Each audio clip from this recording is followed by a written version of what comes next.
Hello, good morning. Hello, good morning. Um, Please, can you wait for about 5 minutes before we start? Because it seems most of the students are not connected. Sure, no problem. Okay, thank you. All right.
Okay, so I think our time is up and we can start from here.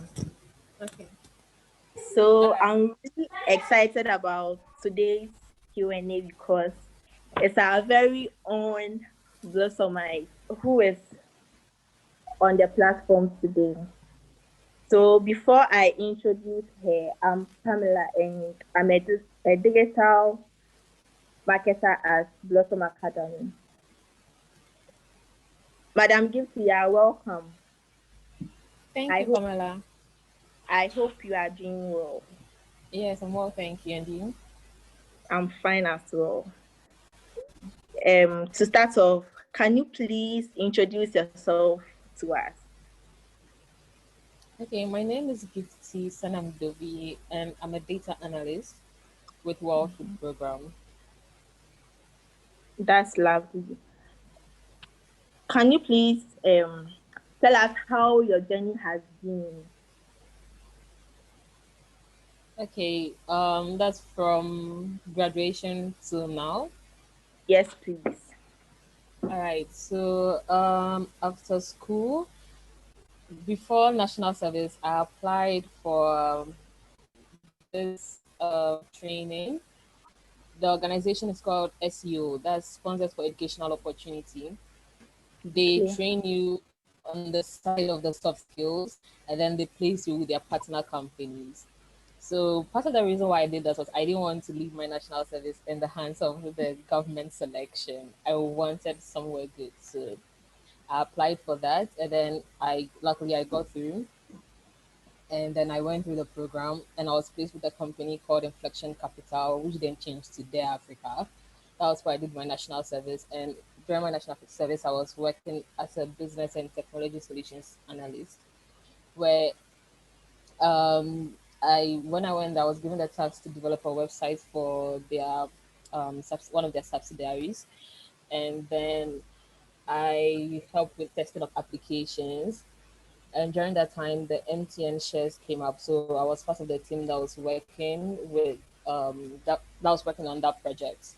Wow. After that, I started working as a quality assurance analyst, software quality assurance and technical writing. So continue with applications testing and then drafting of proposals and service level agreements.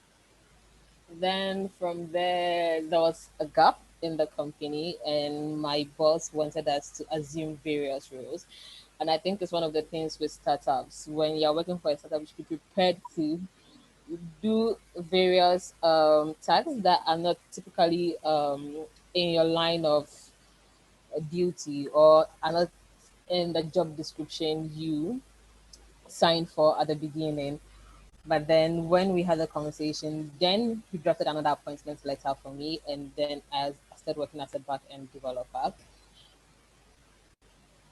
And then at a point, I started to feel stuck in what I was doing, and I'd always wanted to move into data science and the data science sector, but then I didn't know how to, and I tried learning it on my own, but it was getting really overwhelming. And that's one thing with the space. If you don't have guidance, you and that is related to tech in general. If you don't have guidance, you will just be running around doing everything, and you will be hopping from one, if it's languages, hopping from one languages to the other, and at the end, you'll not really be able to master anyone. That's true. So, a friend of mine recommended me for the data engineering fellowship program with Blossom, and Jeff interviewed me, and that was how I got in. And I'll be forever grateful for Blossom Academy because it helped me start my career in the data science field, and it helped me it trained me, and now through Blossom Academy I got the opportunity to work for World Food Program as a data analyst. So yeah, that's been my journey all through. It hasn't been easy, but then by God's grace we are here. That's interesting, Madam Gifty. Okay, so now we want to know if it has always been your dream to be a data scientist, or maybe along the line you switched? Okay, it wasn't an interest from the beginning. It took a while for me to start developing interest in that. And I remember back in school, some of our lecturers were telling us about the data science field and how it's advancing and how it would be a good place to develop a career. But then at that point, I didn't understand until I came out and started working in the industry. Then I started helping out a friend with some researches in structured and unstructured data for the investment banking sector. And that was when the interest peaked. And I started looking for means and ways to join. Before Blossom, I'd applied for other training programs, but well, I didn't get in it. Then I ended up with Blossom. I'm happy I ended up with Blossom Academy.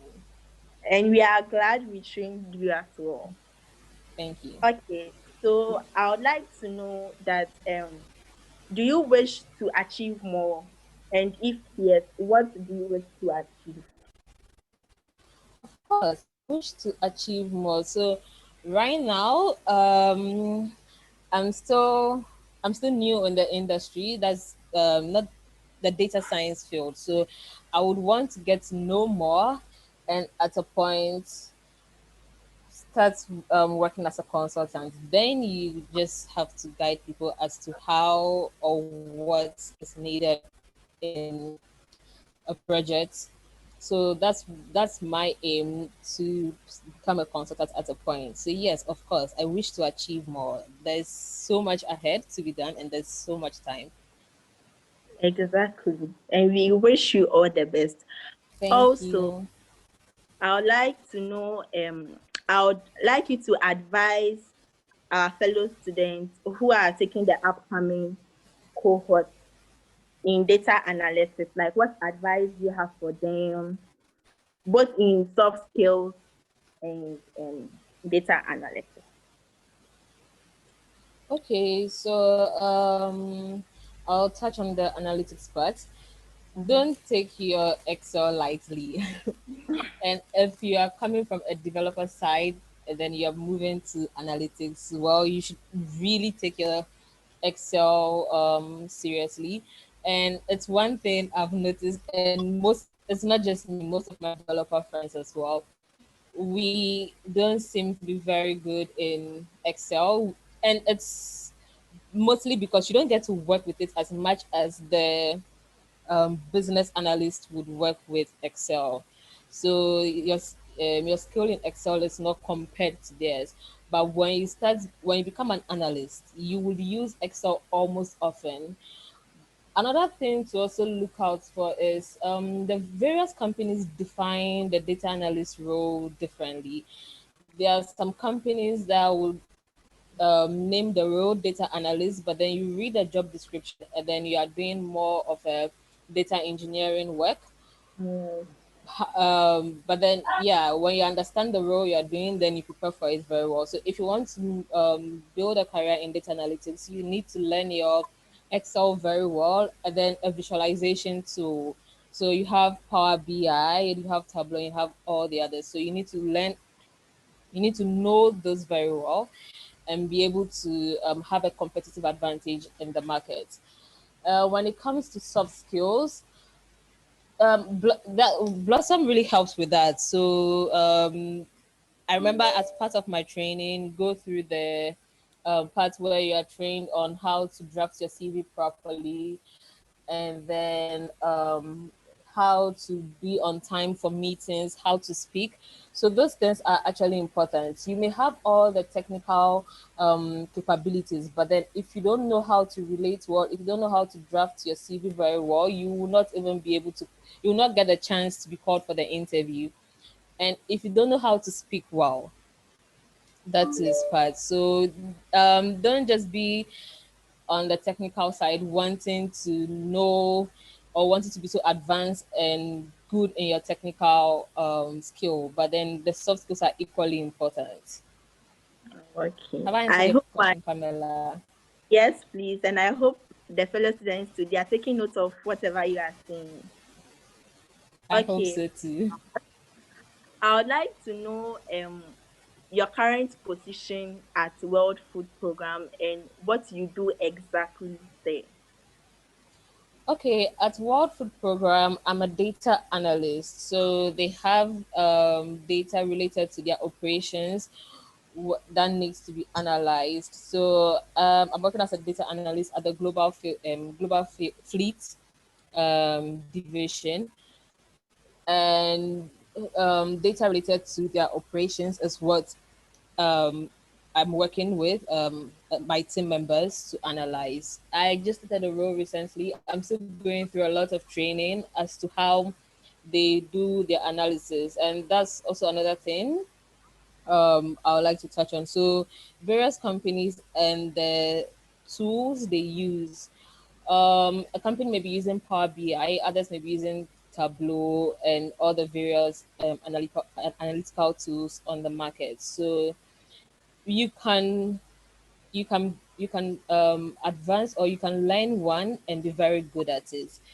However, if the company knows, okay, you're able to do analysis in this with this tool properly, they would pick you because you'll be able to learn and do the other one. So I didn't have a full analytical background before I got this job, but then based on my experience and my CV, then they're able to tell that, oh, from where she's coming from, oh, it's going to be easier training her to be able to do the work that is required. So that's another thing the cohort, the fellows can take note of. You should master a tool for analysis so that you have a competitive advantage. Don't It's good to know all or to have a bit of knowledge in all, but master one at least. Okay. So, lastly, what Okay. would be your advice for somebody who is now um, about to enter data science? Who is new to data science, data engineer, like anything related to data science? Okay, first of all, um, I'll try not to get overwhelmed by all you see on the internet. There's so much out there. Everybody's saying different things. There are so many tools. The best thing would be to have somebody that will guide you. And if you're part of the Blossom Academy cohort, then good for you. Yeah, you already have that guidance needed. If you're not part, identify one mentor that will help you, will guide you through your study in data science, because there's vast areas to be covered, and if you don't know how to go about it, you get lost, and then you spend so many years running around and will not have any relevant skill um, to be able to work with. So it's very good to have a mentor, and then you know who will guide you as to exactly what to learn and what's needed. Oh, okay. Thank you very much for sharing your thoughts with us this morning. So I Thank would you too. open the platform for other students to also ask questions. Hi, sure.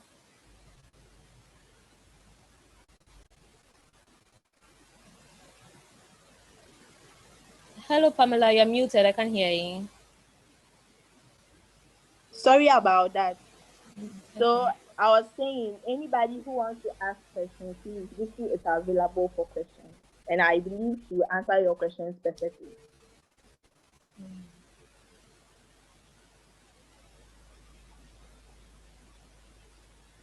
Hi, good morning. Good morning, Reginald. Yes, thank you for your time, and I know your time is very valuable, so I'll just go straight to the point. Can you help us to or give us pointers as to how to pick a mentor, and what are the types, what kind of mindset should we have when we are picking a mentor? Because What kind of? becoming I didn't get the last part. what kind of mindset should we have Mm-hmm. as mentees to allow us to be able to maximize the mentor-mentee relationship? Okay, that's a good question. First, when you want to pick a mentor, you need to identify that the person is quite advanced in their area, and that is in line with what she also wants to do. So if you want to go into data science, you look at somebody who has been in the field for quite some time and they understand it. Another thing to do as a mentee, on the mentee side, is one thing that most of us in outside of the world don't really understand in the mentor-mentee relationship. Some of us think the mentee is supposed to help us with all our problems, aside career-wise, and when it comes to financial assistance and all. But then it's not supposed to be their burden. Some of the mentors you pick, or some of the mentors you come across, are very busy. So you need to know how and when to interact with them. For example, you want to update them on what you've been doing recently in your career. You can send a mail giving them a brief and concise detail of what you've been doing, and expect, or wait for their response. But then when you're constantly calling, constantly texting, it can be a put off. So that's one thing you should note in the mentor mentee relationship. For the mindset, based on your vision, then you would want somebody who has something in line with that. If you should look at somebody who is disciplined and who also will be willing to teach you and to help you, grow in your career. Have I answered your question? Yes, Hello? yes, you did. Yeah. I wanted I have a few follow-up questions, if you don't mind. All right. Go Yeah. on. So, in terms of picking a mentor, which one is more ideal? Somebody that is you have access to, or maybe somebody you admire from afar. For instance, Andrew Ng. He's a data science guru. Can you pick him as a mentor, and how do you go about being a mentee to somebody who you don't have easy access to, as compared to somebody who is like maybe in your organization or works as your boss or something, and you've picked that person as your mentor? Okay.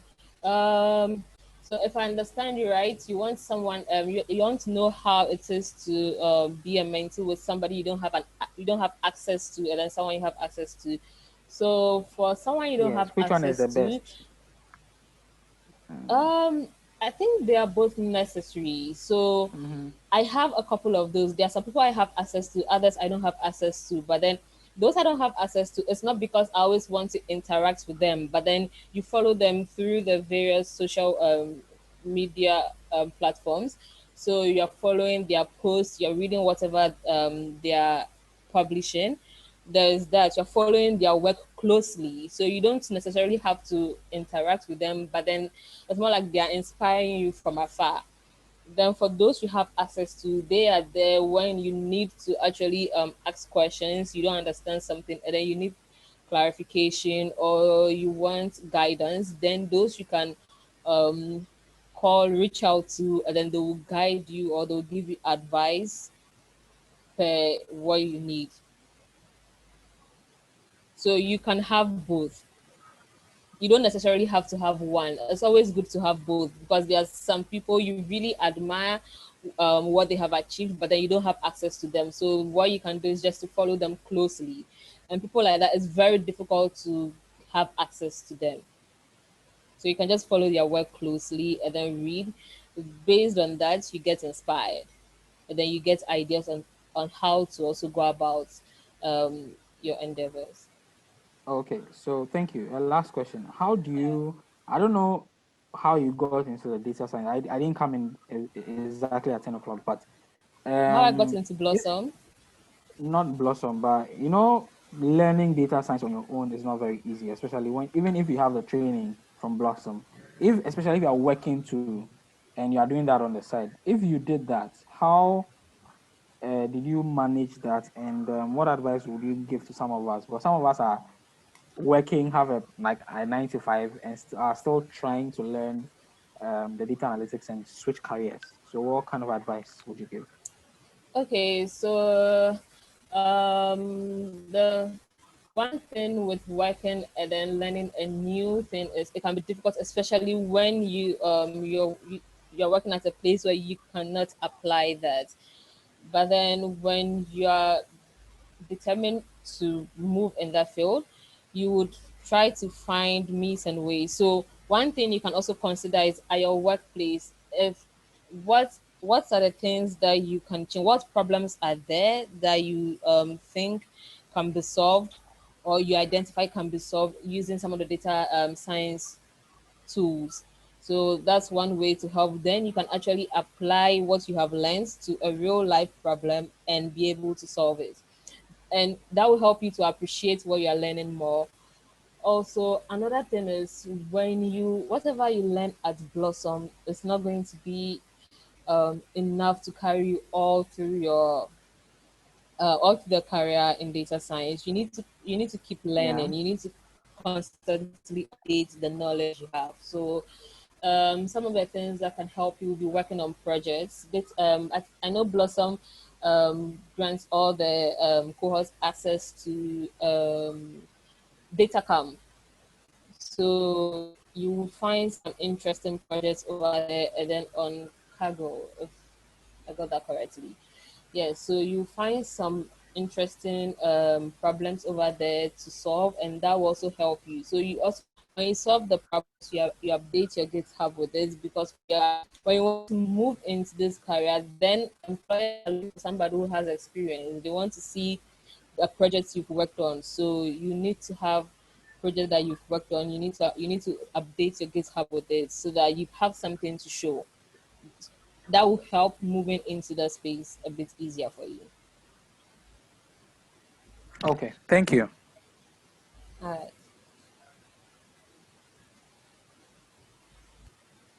Any other questions?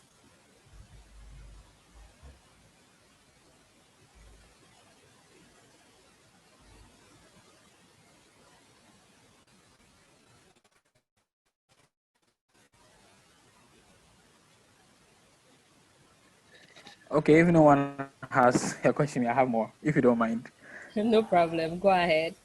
Okay. So, can you tell us one of the most challenging periods or projects you've ever worked on and how you figured it out, or even if you failed, how you bounced back from the failure? One of the most challenging projects. So I did data engineering at Blossom. So I was part of the data engineering cohort. And I wanted to, there's a way they call it like full stack data science. So you know how to do your ETAs, then you have your machine learning, and then you're able to do the analysis as well. So I wanted to add the machine learning to Yeah. it, and I wanted to do a predictive analysis on data regarding health patients, so stroke, and that's you look at the symptoms for a patient and then how it's likely to how the patient is likely to be prone to stroke or not. Now I started and I was there all pumped up, feeling like I can do it and all. I started going online, reading a few things about how to do predictive analysis, then applying it, and it was a big fiasco because I really didn't have an idea as to what I was doing. I was just trying it out, and I was more like a try and error thing. It didn't work out well, but I wasn't discouraged. I spoke to a friend. He was my trainer during the data engineering fellowship. And I usually talk to him when I don't understand anything. So he's someone I've taken as a mentor. When I don't understand anything, I call him, Hisham, what do I do about this? I'm getting confused, I'm getting stuck. And he he gives me guidance because he is working as a data engineer in one of the companies here in Ghana. So he directs me as to how to go. Now that project is still on hold. I've not actually seen it through, but then I'm hoping that at a point I'll pick it up again and then I'll have better luck that time. Okay. Okay. Interesting. So it's not going to be easy. That's one thing you should. It won't be easy, but then the thing is, you don't give up. You keep trying because when Mm. you're learning something new, you definitely make a lot of mistakes. Mistakes. Yeah. Yeah. Yes. Yeah. Nice. Nice. Nice. Nice.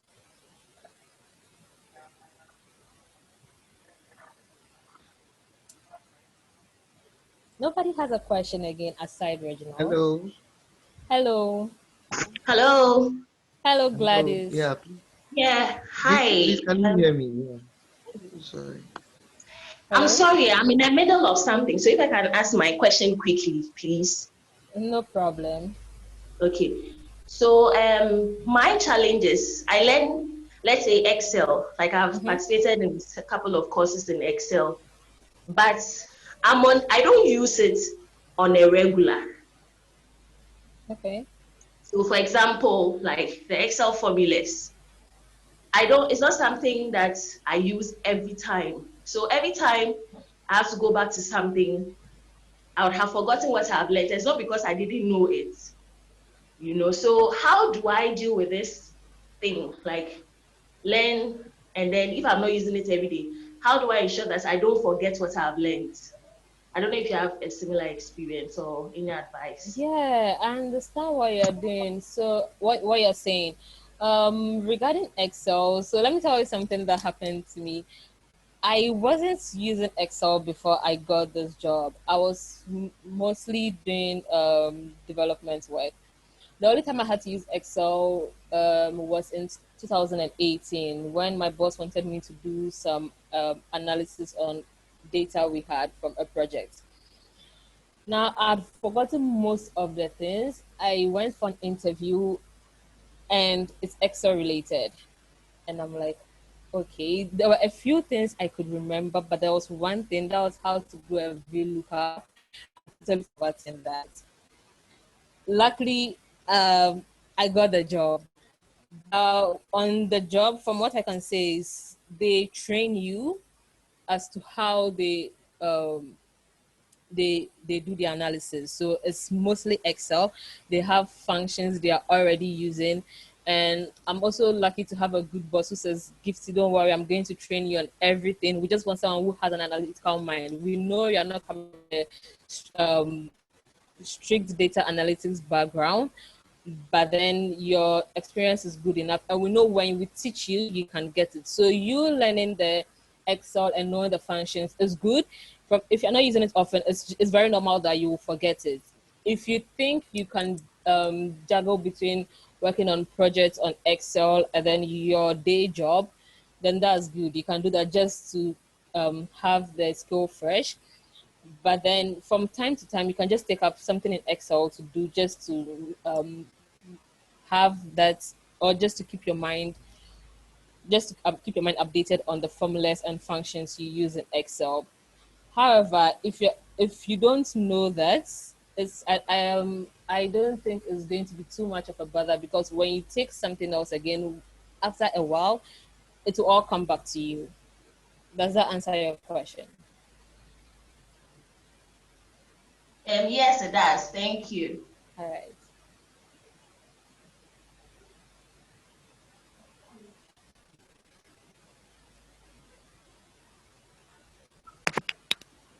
Hello. Hello. Yeah, it's me again. All right. So,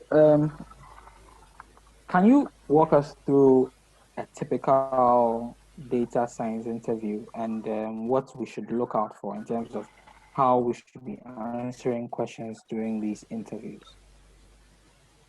Okay, so I'll say this based on the few I've had. For the data engineering, data analytics, all of them, the interviews I've had, um, it's not in any order, based on the company and which one they want to do first. But then you have the interview, that's the verbal interview, where either it's remotely or you go to their office. Then there's always a test one. So they give you mostly take home. So they give you a time to submit the solution. So I've had to work on various data. There was one remote one I applied for, and it was data gathered from political candidates. So they give you that, and then they give you specific things in the form of a question that that. So they're saying they want you to do this kind of analysis on the data. They want this results. That's how it usually is. So some of them you have like about 4 questions. You can have up to 24 hours. You can have 3 days. You can have 2 days to finish the task and submit your um, code and then the visualization. So if the graph you have, you submit all of that to the interviewer. Then the verbal interview follows, then the selection process. That's typically how it is. So if the one I'm doing right now, that's the data analyst work. You The questions were mostly Excel and then SQL. Then there was a few HTML and CSS questions in that, and it was written. Then for the Excel, you given data, analyze this data, find the total, do a VLOOKUP, and a few others. Then for HTML and CSS and SQL, those ones were written. So they ask you questions about that, and then you answer in a written form, like school examination.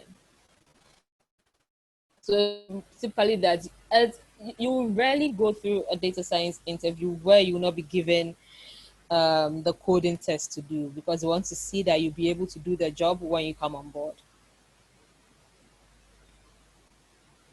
Okay, so that means that you have to have your SQL and then your Python on point at the Yes, you very will have least. to. Okay, okay, all right.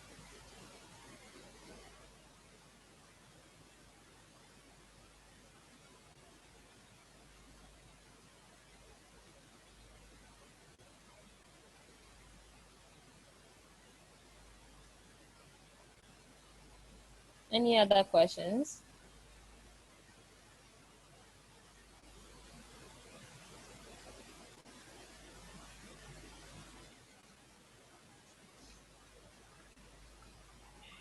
So in real life, in terms of your work, Mm-hmm. how much comparatively, how much Python against Excel against SQL do you use between these three?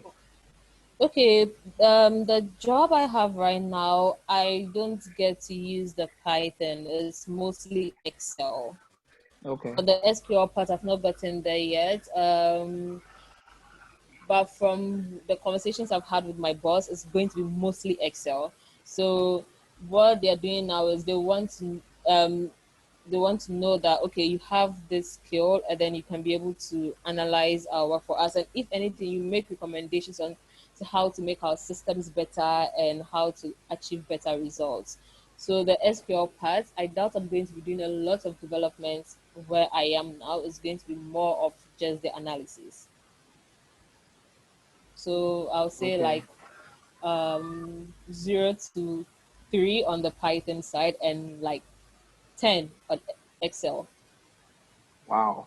Okay. Yes, All right. All right. Oh, okay. because it's Do data you find? analyst work. Okay. Okay. Do you find yourself, or do you sometimes read research articles on the latest thing? I mean, for me personally, one thing I'm very interested in is textual analysis and sentiment analysis type of work. Okay. Just yes, and I want to find out how willing is the industry in terms of where you are working. How willing are they to try new methods based on a research article, you know, in on a job that has been given to you? If Okay. you Okay, so from the recommend, few things yeah. I've observed where I work, they are really open to new ideas as to how you think you can improve the way of doing the work. Now, when it comes to the sentiment analysis and all the other structured data analysis, I think it mostly depends on the organization and then what they need. If they don't, and that's another challenge here. Most organizations don't understand the space very well. Some of them will tell, "Oh, we are doing data science, we are doing data engineering," and you don't really see that when you join. And the others are already doing it. They have some tools in place that are receiving data and then analyzing it and visualizing it in various ways. But then they don't put it out there that this is what we are doing. So if the organization doesn't know, I think it strictly depends on the organization. If they don't know what it is they want, then you'll have a bit of a challenge trying to convince them that doing it this way could be helpful. But however, it's always worth the trial. So you have to, try at least to make the suggestion that, okay, when we do it this way, it's going to help us. Now, if let's say you're working with the telcos, then they will be very much concerned with the customer feedback and all that. Then they are looking at that would benefit them when it comes to the sentiment analysis on their social media platform, what the customers are saying. Then they'll have the CRM where customers are sending complaints. That to based on when you analyze that is going to give them good feedback on how to satisfy their customers better. So it's very dependent on the organization. I don't know organizations over here that are already doing that, but hopefully you'll be able to make an organization embrace the data science. Okay, thank you. All right.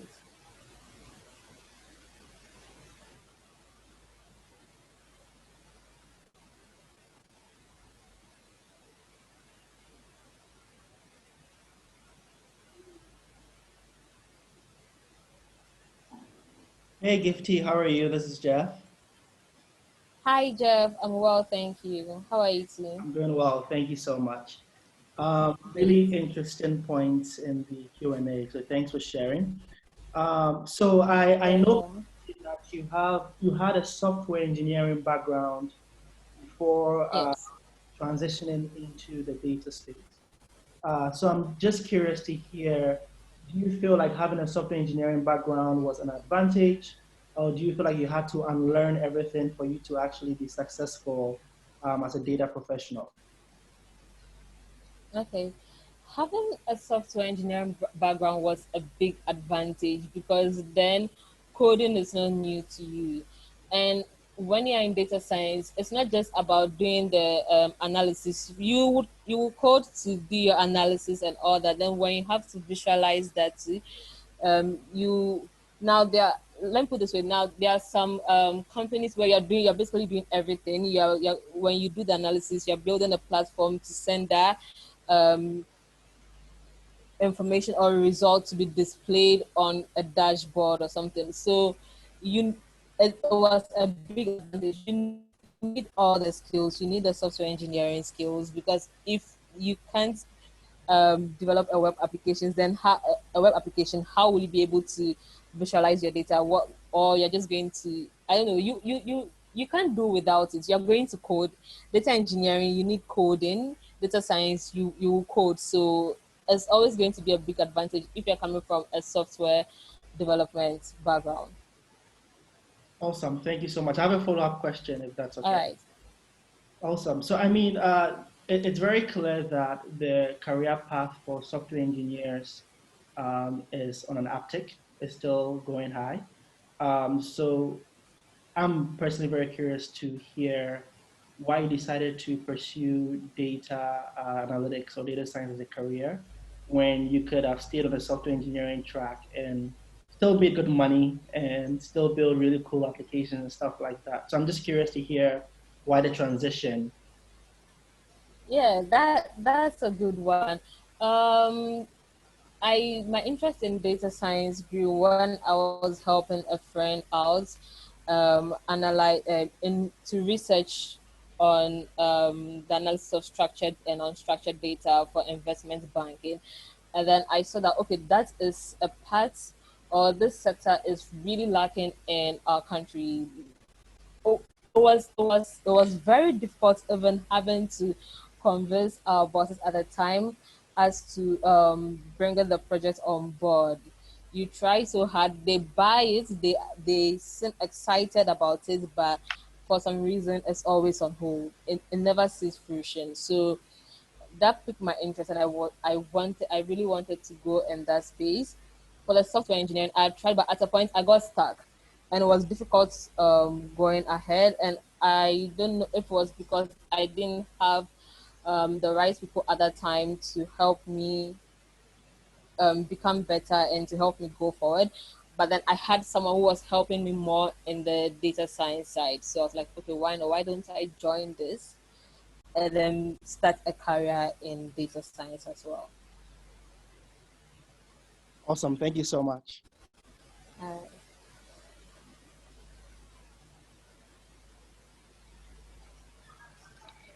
Hi, I'm back. Hi, Reginald. Yeah. So, if you were to predict the trajectory of data science now in general, where do you say, or where do you think it's going, and what are the new opportunities that you think will be emerging in the next, I mean, maybe 5 to 20 years in this space? Wow. Um, that's a tough one. But then when you talk about the opportunities in the next 5 to 20 years, um, so what I would say is there's still so much to be done now. A lot of, Mm, and in our space, we really need to embrace it more, like appreciate the field. Here completely we haven't completely embraced data science. Many yeah. people don't even know what they want yet or what to do with their Mm-hmm. data. So until we do that, then we also have to focus on the security. So you have a Okay. lot of data, you have people's data. How are you making sure Mm, that what you're doing with that, how are you the making sure data that is it's secure. secure and then you're not exposing information? So I Yeah. think that's what we are going to do for the next 20 years. In my opinion, I think by that time we should have a better way of analyzing data now. So now you see, I read articles and people are just saying, okay, one, this tool is better, that tool is better. That will probably be a challenge because there's always going to be something new coming up. But however, I think the understanding in the sector would be more concrete by then, and it's going to make it easier to be able to venture into the sector and build a career in it. Okay. And in terms of hardware, what do you think is going to change? Because recently I read in one article that this group had come up with a better is it hardware to help with web scraping, and yeah, I think web scraping, and it's actually apparently is rivaling Google's algorithm, because Google has the infrastructure to come up with um, the hardware to boost their web crawling activities.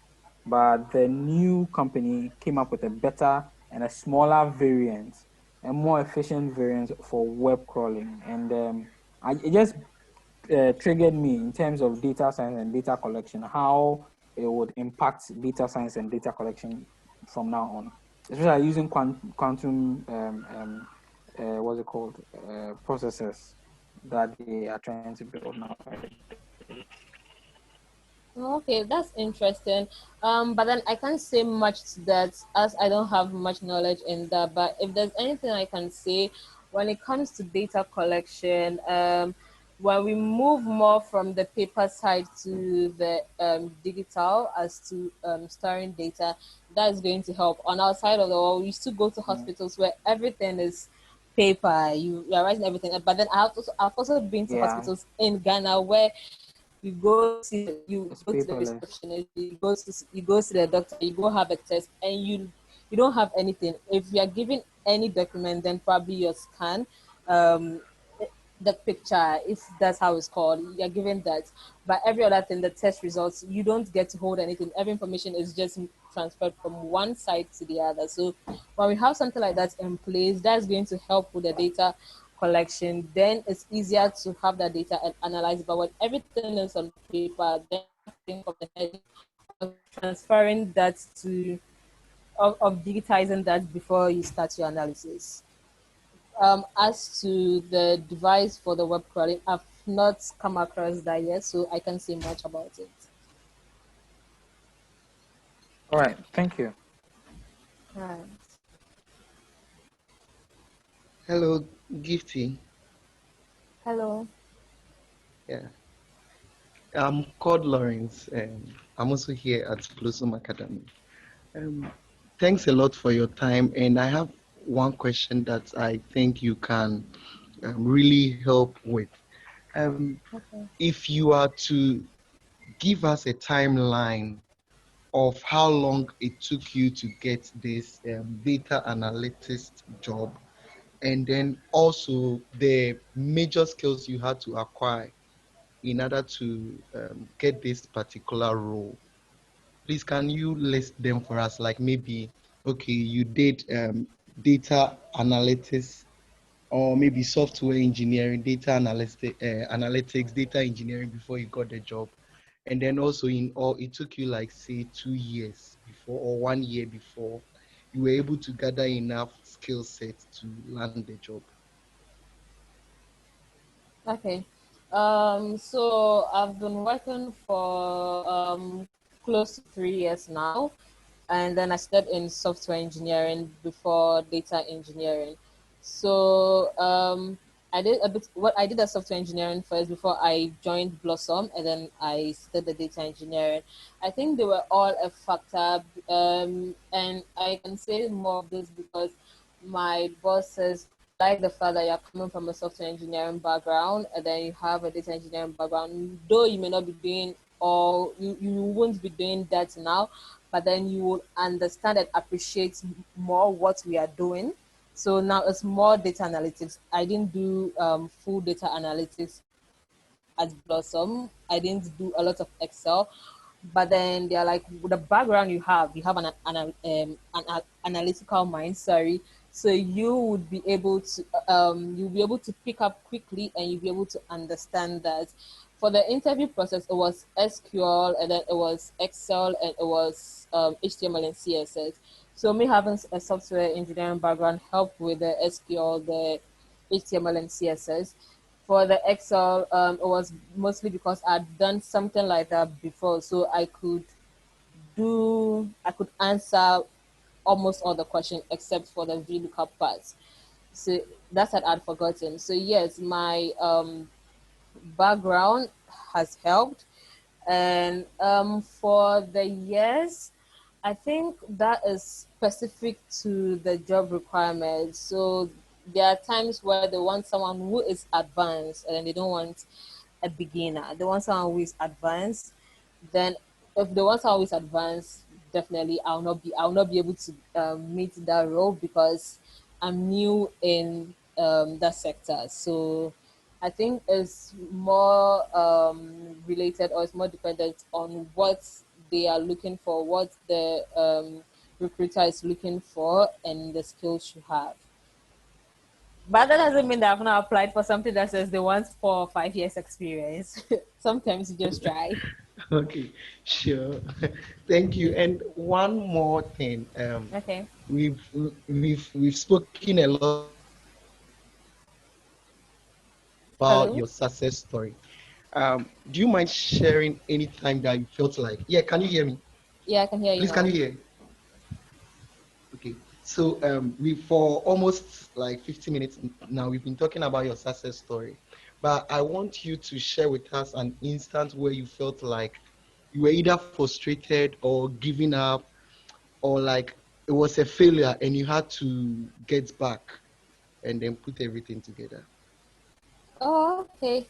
That's a good one. So, I think I mentioned a bit of that when I was talking to Jeff, when he asked why I joined or I said to start data engineering. Before I joined Blossom, I was doing software development, and then at a point I was getting really stuck because I wasn't very proficient in one language. Then you had to change, you had to do another project in a different language. At a point, it started getting really frustrating for me because I'm to me I'm like I'm not confident in what I'm doing to say I'm good enough in this, good enough in that. I just have a bit of knowledge in every area. And at that time, I wanted to switch jobs. You start applying, you start taking tests, and then you say, like, okay, I really don't know much. What do I do? And a friend I started talking to a friend who did this data science program organized by AIMS. So he started talking to me. Was like, okay, data science is an interesting area, and then you've already been doing Python, so you can apply that there. And that was how he recommended me for Blossom Academy. Then after Blossom, before I started this work, I was at home. I wasn't doing any work at them because I'd left my previous job.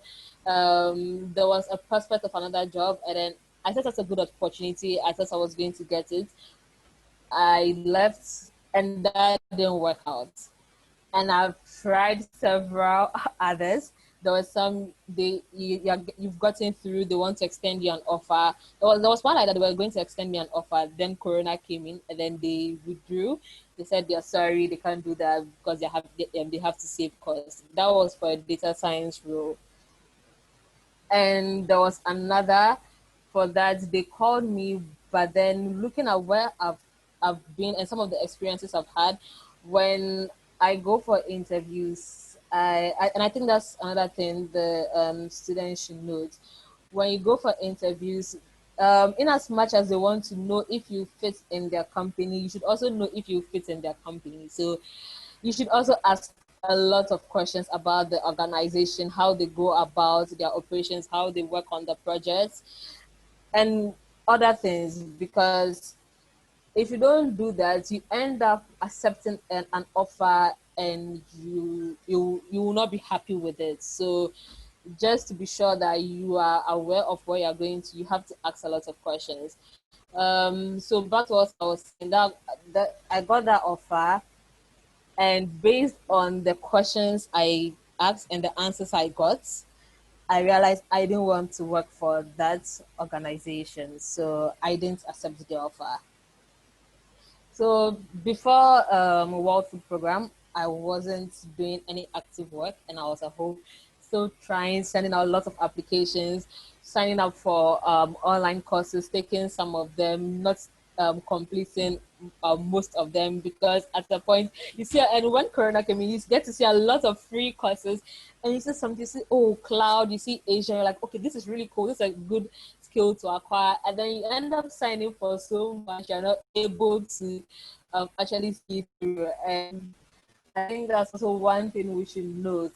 And I'm also saying that to myself, not to bite more than you can chew, because end up signing for so much. It's nice, you want to acquire all the knowledge, but then there's only so much you can do at a time. So yeah, it hasn't been easy, but then luckily I have a job now, and I'm grateful for that, and grateful for Thank Blossom as you. well. Thank you and congratulations too. Thank you.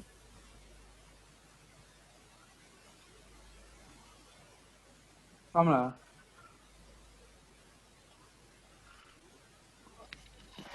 Hello. Hello. Hello. Sorry, Gifty. Yes, I'm in Gifty. So you mentioned that you have to ask questions to know whether or not you fit the company you are being interviewed by. So Yes. what are some of the questions you should ask? Because it's not immediately apparent what kind of questions you should ask to get a sense of the kind of operational structure they have and all that. Okay. So some of the questions you should be asking is what, and especially for someone who is new, then you want to understand how they work on their projects, and you want to also know if the role is a beginner role, and so, though sometimes they'll make it clear to you in the interview it's a beginner role, they wouldn't mind training you for it. Then you want to understand the learning curve over there. You want to understand how you want to know the background of those in charge of the training. I've actually asked that before, because the interviewer told me that, we are interested in more young candidates, because we are passionate about developing their talent. So I'm like, okay, if you're passionate about that, then I want to understand the background of those who are going to be developing my talent, because you want you asked earlier about a mentor and all that, like the skills you're looking for. So you want to know that this person is very good at what they do, and that you can actually rely on them to train you or to help you grow in your career level. You also want to know the work culture over there, the work environment. You want to know how you'll be treated as a colleague over there. There are some work environments that turn out to be very toxic, and if you go there, you'll not really be able to excel in what you do. You may go there with the best of talent, but after a while, your output is just going to reduce. So you really want to know what the organization is going to be offering. And when it comes to the money, you should really get that clear. You want to know how much it is, the benefits that are attached or not as well. And I also ask on employee development, so like talent development. I know of organizations that actually spend to develop the talents of their employees. So they are buying courses for you to study. So you also want to know if that is if they have that, because what I often say is the interview, the recruiter is not doing you a favor. And over here we get to think that a lot, that those giving us a job are doing us a favor, but that it shouldn't be that. You have a skill, and then you are providing that. It's more like you're providing a service, so you're going to be paid for that service. So if you don't think I am able to do that, you need to be very confident. If you don't think I can provide that service for you, then don't make it seem like you're doing you a favor, because the moment they start to tell you that they're doing you a favor, then you know that you're going to be cheated. So you need to be confident and let them know that you are providing a service, and you are saying this, and then you are very polite with it. So you have to know you are providing a service, and then you should be compensated accordingly. So have all that in mind. Get to know them very well, and then pay attention to how they answer your question. Then based on that, you would know if you want to work with a company or not. Okay. All right. Thank you. All right.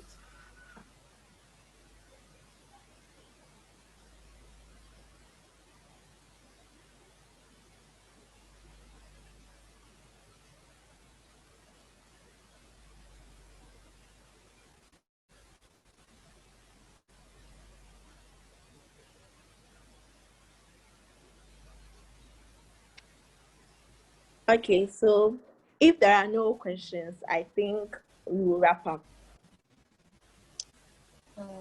Gifty, we are very excited that you were Yeah. able to. Hello. Please, can I ask a question?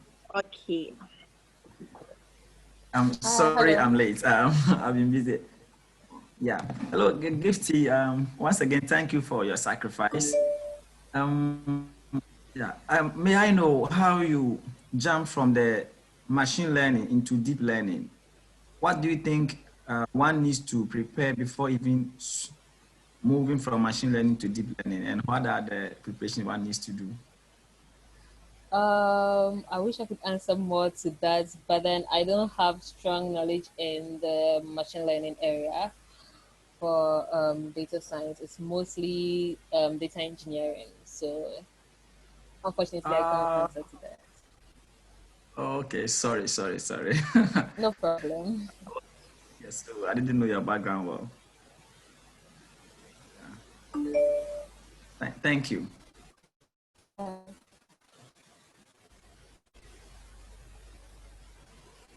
Okay, then I guess that would be all. I would like to thank you for honoring our invitation, and I want you to know that we are very proud of you, and we hope that you continue to blossom wherever you find yourself.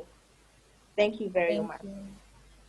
Thank you for my life. It was my pleasure having to share my experience with the team as well. Okay, then I hope to see you again next time. All right. Bye. Bye.